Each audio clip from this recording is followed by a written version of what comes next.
학교를 선정할 수도 있어요. 네, 확답은 안 드립니다. 자, 우리 제목을 같이 읽어볼까요? 시작.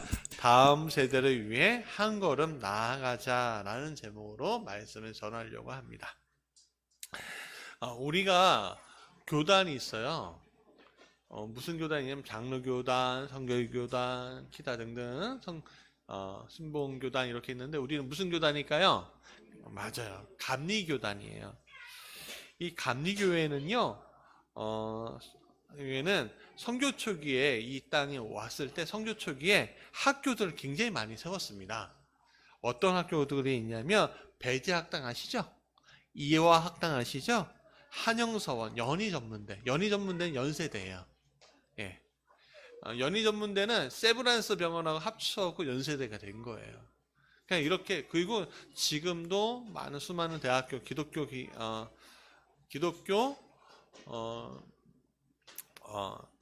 기독교 이념으로 세워진 수많은 학교들이 있는데 이렇게 초기에 세워진 감리교 계통의 학교들인데 이런 학교들은 나중에 우리나라 교육의 산실이 되었어요. 여기서부터 교육이 시작되었다. 그러니까 근대 교육이 시작되었다라고 생각하시면 틀림없습니다. 그리고 또한 이 학교로부터 배운 것을 바탕으로 이 땅에 수많은 일들이 있었는데 특히 3.1운동 같은 독립운동 또 이 땅의 민주화 또한 산업화에 굉장히 중요한 과정의 역할들을 했습니다. 이러한 일련의 일들은 기독교가 불과 150년 만에 이 땅에 완전하게 뿌리를 내는 역할을 하게 된 거예요. 여러분, 우리가 일상으로 살아가면서 재밌는 현상이 일어나요. 우리가 가끔 가다가 우리가 한자 문화권이었고 유교적인 이야기를 하기도 하고요. 또 우리가 불교 영향권이 있었고 불교적인 이야기를 많이 하거든요. 우리의 단어 속에서 신명나다 뭐 이런 것들 이런 것도 있는데요. 근데 재밌는 거는요. 우리 이제 3대, 4대, 5대 이렇게 가니까 기독교 언어들이요. 이제 일상 사람들의 입술 가운데 나타나요. 네. 그러니까 뿌리가 완전히 이 땅 가운데 뿌려졌다는 사실을, 뿌리 내렸다는 사실을 우리는 그냥 알 수가 있어요. 네. 저도 그 중에 하나였어요. 저는 한영선이 전신이 인천의 송도고등학교를 다녔습니다. 고등학교 1학년 때 신앙부에 들어갔어요. 그리고 기도학생반 회장이 되었고요. 하나님을 믿게 된 계기가 되었습니다. 물론 착한 아이로 자랐지만 하나님을 강력하게 믿은 시기가 그때였어요. 그리고 그때 만난 친구들은요, 지금도 신앙적인 신교를 하고 있습니다. 그때부터 이제 저는 놓치지 않는 소망 하나가 있습니다. 뭐냐면 바로 학원 선교, 이 청소년 선교에 대한 꿈입니다. 물론 이제 제가 개인적으로는 그 청소년 선교에 좀 최적화된 사람은 아니더라고요. 그렇지만 제가 아니어도 이가 아니면 뭘로 하면 돼요? 잇몸으로 씹으면 되잖아요. 하나님께서 이 청소년 선교에 대해서 하나님 비전을 주시고 또 하나님께서 역사하시길 바란다고 계속 기도하고 있습니다. 이 청소년이라고 하면은 이 친구들도 청소년들이죠? 네. 자, 우리나라 200만 명의 청소년 중에 오직 7.6%만이 신앙을 가지고 있던 통계가 있는데요. 이게 몇 년 된 거니까는 지금 아마 좀 더 줄어들었을지도 몰라요. 그만큼 청소년들 마음속에서 교회, 특히 기독교가 신앙이 가지고 있는 가치가 점점 멀어지고 있습니다. 물론 부모는 교회 다녀요. 예수님 믿어요. 근데 자녀들은 그렇지 않은 경우들이 많아요. 특히 이제 청소년 시기, 그러니까 사춘기 시절에 가면요, 쉽지 않습니다. 어떤 이야기를 들어보니까요, 한 반에 한 명, 두 명, 교회 다닌다고, 하나님 믿는다고 얘기하는 사람이 있으면 많이 믿는 거래요. 그게 누굴까요? 그 한 명, 두 명이. 여러분들의 자녀들이잖아요. 그렇죠? 예, 우리의 자녀들이요. 자, 근데 그 사이에 그렇게 이제 청소년들이 가치관들이 점점 하나님을 원하는 가치관이 아니라 세상 속으로 그 가치관들을 계속 투입이 되니까 어떤 일이 일어나면 계속 그 속에서 고통받는 고통의 악순환들이 계속 진행되는 것을 보게 됩니다. 근데 이 고통의 악순환, 이 고난의 악순환의 가장 큰 문제 중에 하나는 사실 우리의 자녀들이 영적으로 소모되는, 영적으로 갈급되는 것들을 하나님이 아닌 잘못된 가치관으로 채워놓는다는 거죠. 그래서 요즘에 사회 문제가 되는 여러 가지 일들을 보면은 우리가 상상할 수 없는 엄청난 일들이 많이 있었잖아요. 그러니까 이런 일들에 대해서 우리는 정말 중요하게 심각하게 생각해야 할 줄 믿습니다. 그런데 사실은 이렇게 오기까지 교회가 좀 제대로 했으면 좋겠다라고 생각함에도 불구하고 교회의 책임이 좀 많이 있다고 생각해요. 왜냐하면 교회가 어떤 도덕적인 책임을 제대로 하지 못했기 때문에 라고 생각을 합니다. 교회가 사회에 대해서 말할 수 있는 것은 높은 도덕적인 차원에 있어야 하는 건데 오늘 한국교회는 높은 도덕적인 차원이 아니라 오히려 사회가 교회를 걱정하는 자리에 서게 되어 있는 것을 보게 됩니다. 그러니까 오늘 우리 무지개 교회가 아주 심히 많은 우리 청소년 친구들을, 어린 친구들을 키우고 있잖아요. 근데 이 친구들에게 교회는 이런 곳이야, 교회는 사랑하고 섬기는 것이야 라고 제대로 보여주지 못하고 있다는 거예요. 그러니까 오늘 우리 교회도 이런 부분들을 반성해야 할 줄 믿습니다.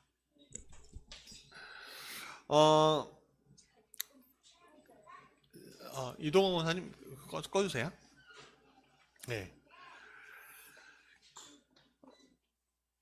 도덕적인 이 실패 속에서 교회는 더 이상 우리 아이들의 마음의 한 자리에 서 있지 못하는 일들이 굉장히 있는데요.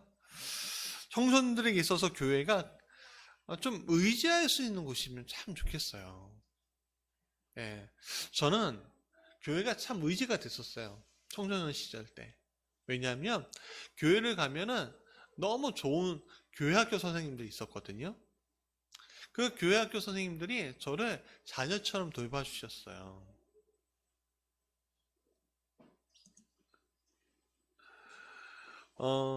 요즘에 전도하다가 어떤 아이를 엘리베이터에서 만났어요. 그래서 제가 얘기했어요. 너 교회 다니니? 이렇게 물어봤더니 어떤 아이가 이렇게 얘기하는 거예요. 저는 교회를 다녀요 라고 이렇게 자신감 있게 얘기하지 않고요. 나는 교회를 싫어요 이렇게 얘기하는 거예요. 왜? 그러니까 말을 안 해요.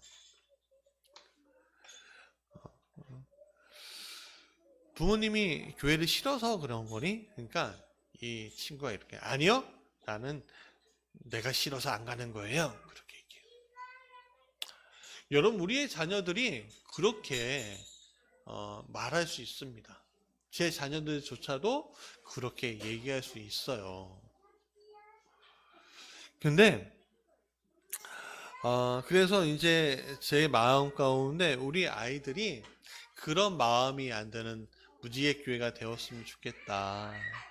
이 친구들을 제대로 잘 키웠으면 좋겠다라는 마음이 제 마음 가운데 있습니다. 여러분, 근데 이건 교회만이 할 일일까요? 아니죠. 교회는 누구예요? 여러분들이 다 교회예요. 여러분들이 무지개 교회지 이 건물이 무지개 교회가 아니에요. 오늘 우리가 해야 되겠죠.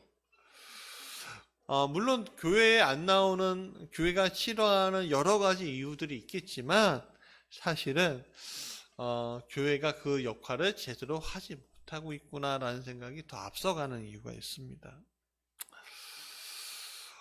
근데 이 친구들에게 그러면은 예수님을 전하지 않을까요? 예수님을 소개하지 말까요? 하나님이 주시는 복을 놓치고 살게 할까요? 그건 아니죠.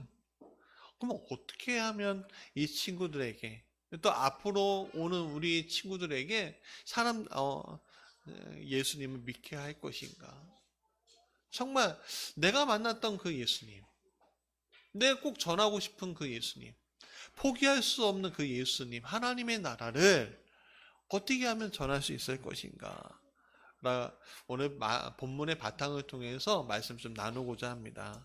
첫 번째, 같이 읽어볼까요? 우리 다 같이 읽어볼까요? 시작! 우리의 희생이 필요합니다. 오늘 본문에서 히브리서 기자가 이렇게 예수님을 표현해요. 12절에 보니까 염소와 송아지의 피로 하지 아니하고 오직 자기의 피로 영원한 속죄를 이루사 단번에 성소에 들어가셨느니라. 자, 그러면 이게 무슨 말이냐면 속죄를 위해서, 구약의 제사법은요, 속죄를 위해서 자기가 가는 것이 아니라 누가 갔냐면은 동물들이 갔어요. 동물들이 대신 속죄를 해줬어요. 시상시킴으로. 그런데 이제는 오히려 그렇게 하지 말고 이제는 누가 오셨어요? 하나님이 자기의 아들을 보내심으로 말미암아 자기의 피로 우리를 위해 영원한 속죄를 하셨다는 거예요. 예수님이 우리 때문에 대신 돌아가셨어요. 왜? 우리가 가지고 있는 죄의 문제 때문에.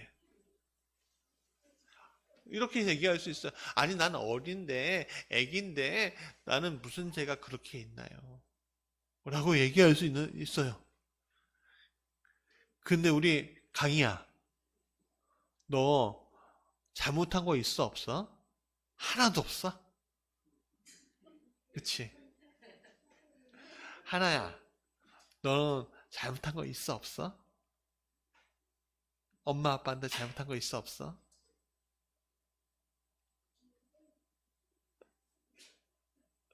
말을 못해. 우리 산이는 잘못한 거 있어, 없어? 조금 있어? 그렇죠. 한별아. 한별아, 잘못한 거 있어, 없어? 있어. 하랑아, 너는? 그쵸. 한빛은 컨디션이 안 좋은 것 같아요. 예. 그러니까 우리 작은 친구들도 내가 잘못한 것들이 있다라는 생각을 하게 돼요. 그럼 우리 큰 친구들, 찬이야, 넌 죄가 있니 없니? 있어요? 이래는 끄떡끄떡 거리네요. 그럼 여러분들은 어떠신가요? 우리도 똑같아요. 그렇죠? 끄떡끄떡거려요. 근데 죄가 있으면 용서함을 받아야 되는데 그 용서를 때는 우리 친구들은 부모를 통해서 해요. 그렇죠? 용서 받으면. 왜냐하면 주로 잘못을 부모님께 잘하거든요. 그러나 우리는 더 이상 누구한테 용서해달라고 얘기할 수 없어요. 그건 사실은 우리 작은 친구들도 마찬가지죠. 그 용서를 받으려면 누구한테 받는 거예요? 사실은 우리가 먼저 죄의 대가를 치러야 되겠죠. 세상적인 죄를 지었으면 세상적인 죄의 대가를 치러야 돼요. 우리가 교통사고를 냈어요. 우리가 범칙금이 나왔어요. 그럼 범칙금을 내야 돼요, 말아야 돼요? 내야 돼요. 내지 않으면 운전할 수 있습니까, 없습니까? 못해요. 쌓이고 쌓이면 못합니다. 예. 내가 하나님께 용서받았으니까 벌금도 안 낼 거야. 그게 통해요? 안 통하죠. 근데 죄의 문제는 우리가 영적인 문제하고 실제적인 문제하고 좀 갈리긴 하는데, 하여간 오늘 우리에게 있어서 이 죄의 문제를 해결받는 것이 굉장히 중요합니다.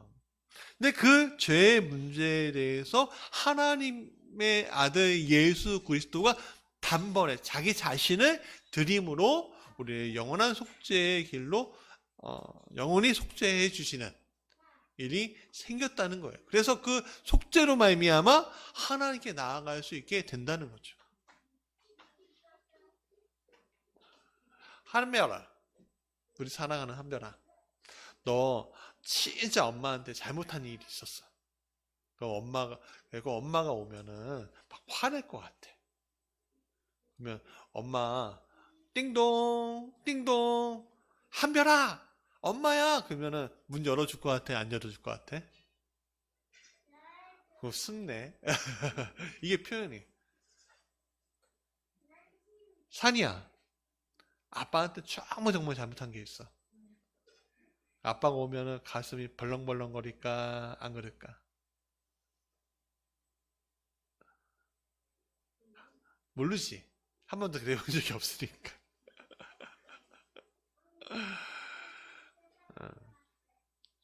하나님이 그런 분이라는 거죠. 사실은 내가 엄청난 잘못을 할지라도 하나님은 그런 분인 거지. 물론 세상적인 처벌은 받아야 되겠지. 자, 오늘 우리에게 있어서 여러 가지 이 주님께서 속죄해 주신 것을 통해서 여러 가지 시사하는 바가 큰데, 오늘 특별히 교육에 대해서 이야기를 하려고 하는 거예요.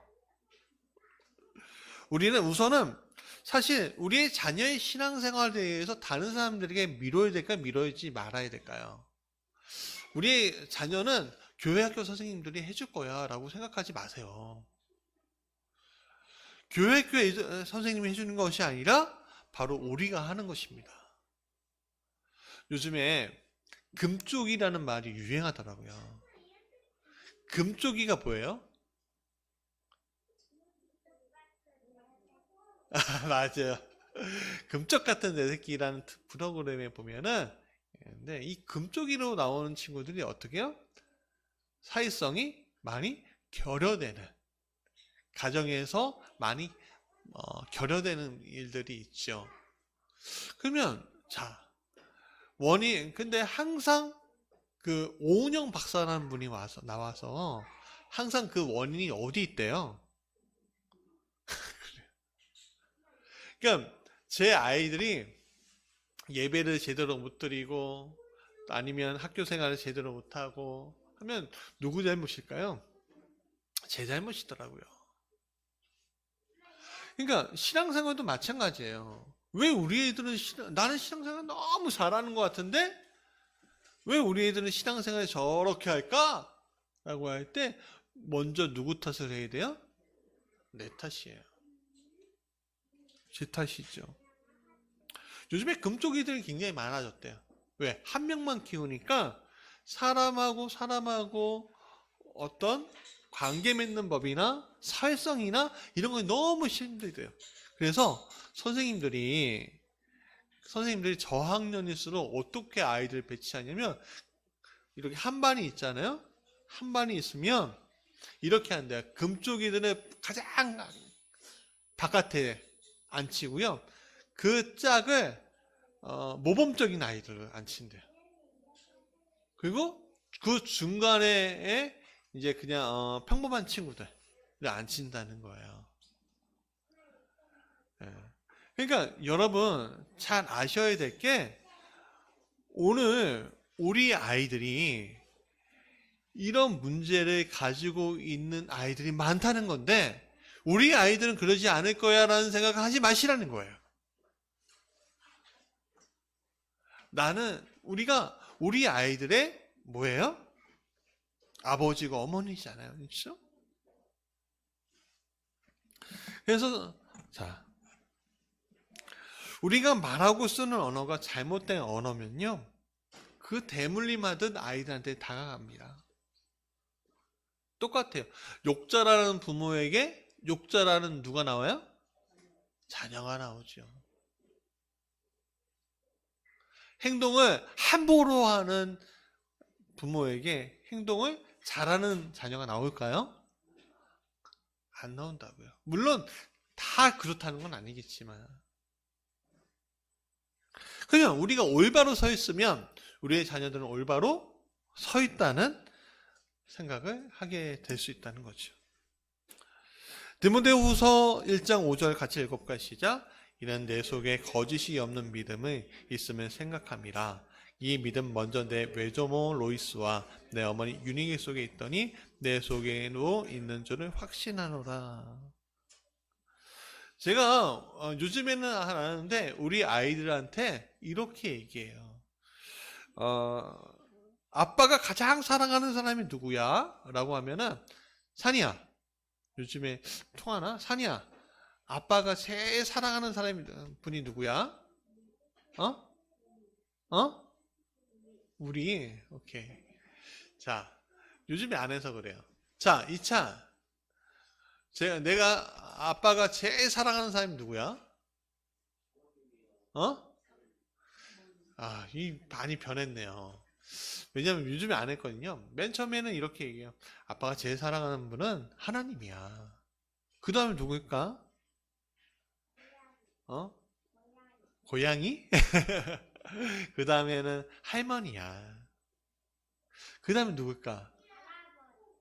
할아버지가 계시면 할아버지인데, 이제, 부산에 계신 할머니, 할아버지야.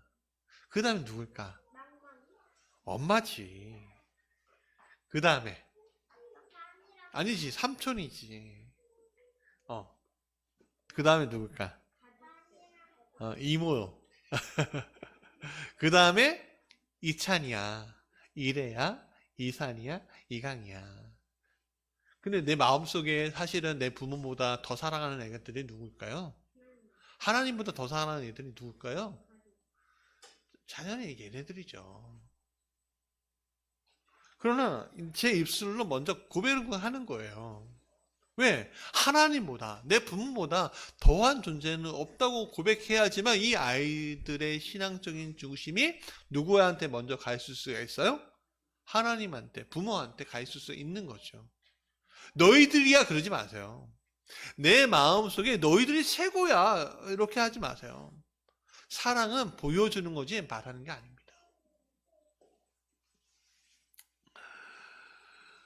우리 부모들도 이 사회를 살아가는 것이 너무 힘들고 바쁘죠, 사실은. 그렇다고 해서 돈으로 다 해결할 수 있습니까? 신앙도 마찬가지입니다. 우리가 자녀들을 하나님 대하듯 해야 되겠다는 생각을 하게 돼요. 물론 욱욱 올라오죠. 오늘 아침도 욱 올라오더라고요. 네. 내 마음 뜻대로 잘 안 되는 일들이 있어요. 그러나 우리가 기본적으로 해야 될 게 뭘까요? 제가 내 하나님이구나. 예요? 아니죠. 저 아이들은 내가 어떻게든 사랑해줘야 하는 아이들이구나.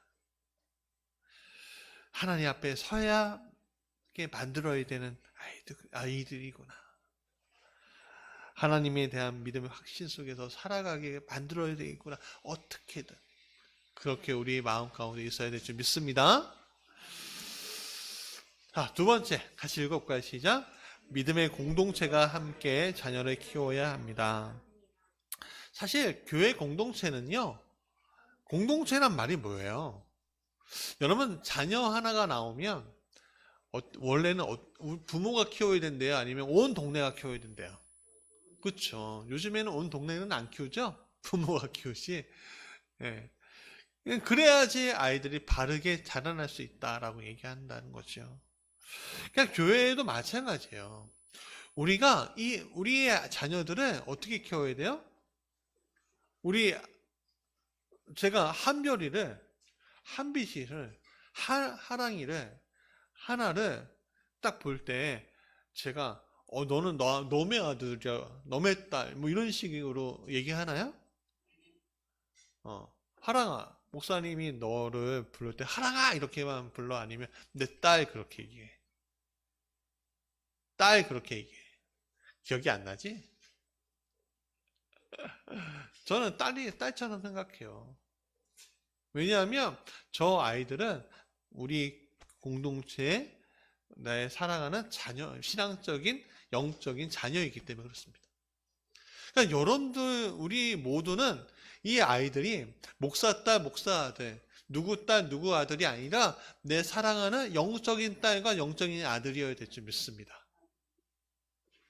그러니까 물론 이제 여러 가지 것들이 있죠. 사는 형편이나 가치관, 상황들은 다 달라요. 그러나 내가 내 자녀를 사랑하듯 아니 저 아이들이 내 자녀라고 생각하면 우리는 발벗고 나설 수 있는 겁니다. 한계가 있죠. 부모만큼 할 수는 없어요. 그러나 그걸 인정하고 해야지만 된다는 거죠. 사실 사춘기 아이들한테 부모가 쉬운 존재입니까? 쉽지 않죠. 너의 자식이더라고요. 사춘기 아이들은. 근데 재밌는 건요. 부모인 내가 별로 참 매력 없는 존재처럼 아이들한테 인식이 되어도요. 공동체에서 본받을 어른들이 있으면 아이들은요. 그분에게 가서 조언을 얻기도 합니다. 그런 경우들이 굉장히 많죠. 예. 그러니까 공동체에 있는 어른들이 굉장히 매력적인 존재들이 돼야 돼요. 그래서 저는 우리 교회 학교가 그렇게 될 줄 믿습니다. 저는 아까 말씀드렸다시피 교회 학교 선생님들을 잊지 못해요. 왜냐하면 제 나이 또래 분들이었거든요. 지금은 다 장로님이 되셨어요. 신기하게. 그분들이 자기 호주머니 털어가면서 아이스크림 사주시고요. 집이 그렇게 부자도 아니고 그런데 단칸방인데도 불구하고 초대해 주셔서 자기 집에 초청해 주셔요. 지금은 뭐 그렇게 하지는 않지만. 그리고 우리가 장난치고 그래도 하하 웃으면서 늘 봤어요. 그분들이 가르쳐 줬던 것들은 기억이 안 나요. 사실.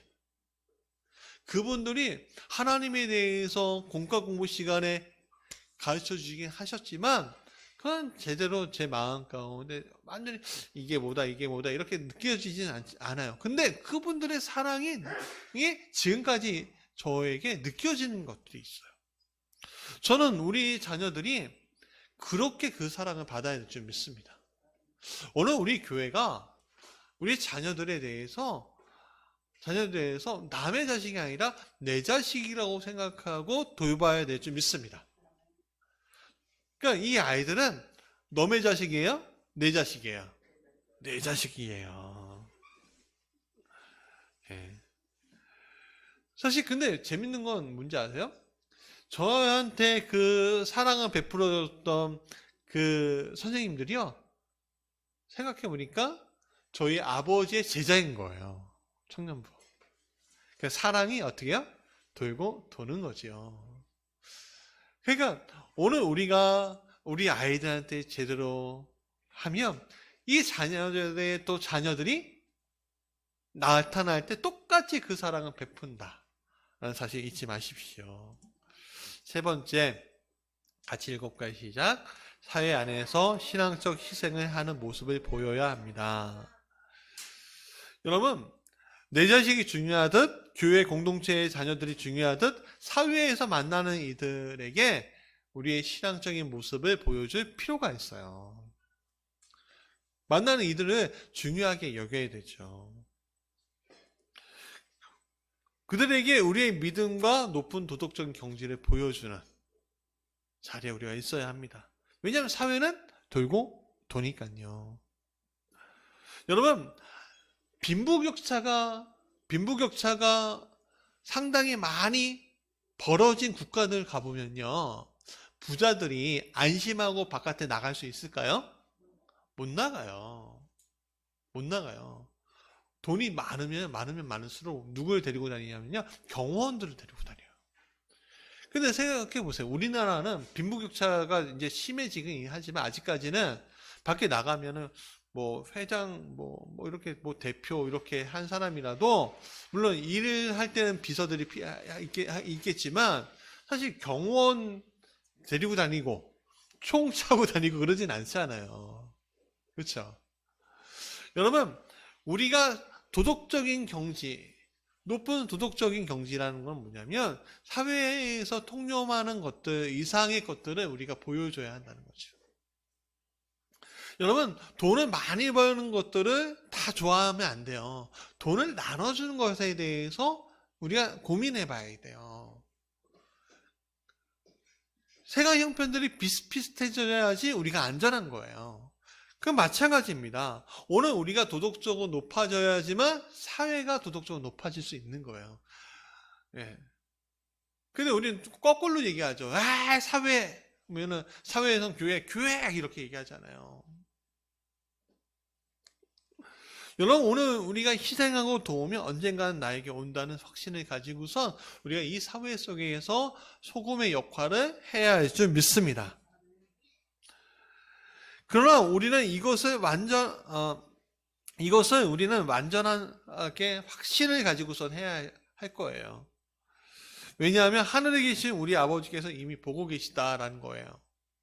자, 마태복음 25장에 이런 이야기가 있어요. 뭐라고 하냐면 내가 줄일 때에 너희가 먹을 것을 주었고 목마를 때에 마시게 하였고 나그네 되었을 때에 영접하였고 헐벗을 때에 옷을 입혔고 병들었을 때에 돌보았고 옥에 있을 때에 와서 보았느니라 라고 얘기했어요.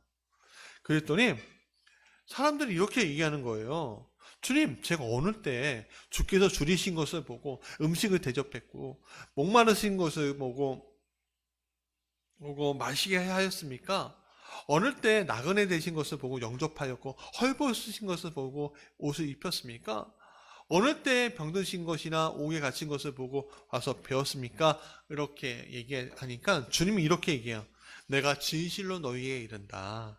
너희가 내 형제 중에 지극히 작은 자 하나에게 한 것이 곧 누가 한 것이다? 내게 한 것이다 라고 얘기하셔요.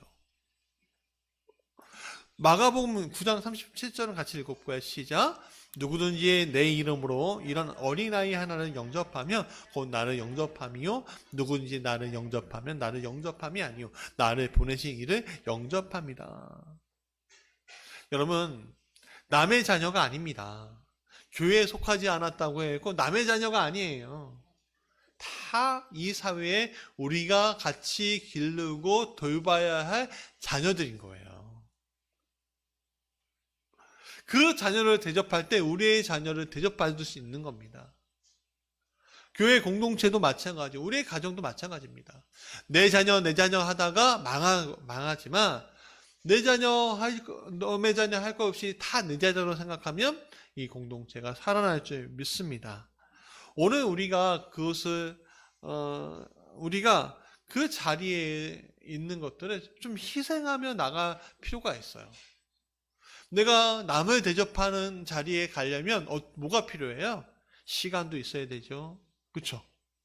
그리고 돈도 있어야 돼요. 사실은 돈 없어도 되긴 하지만 또 뭐가 중요하냐면요, 한 가지 가장 필요한 게 있어요. 뭐냐면 마음이요. 내 마음이 희생당해야 돼요. 왜냐하면 사실 굉장히 마음 상한 일들이 많이 생기거든요.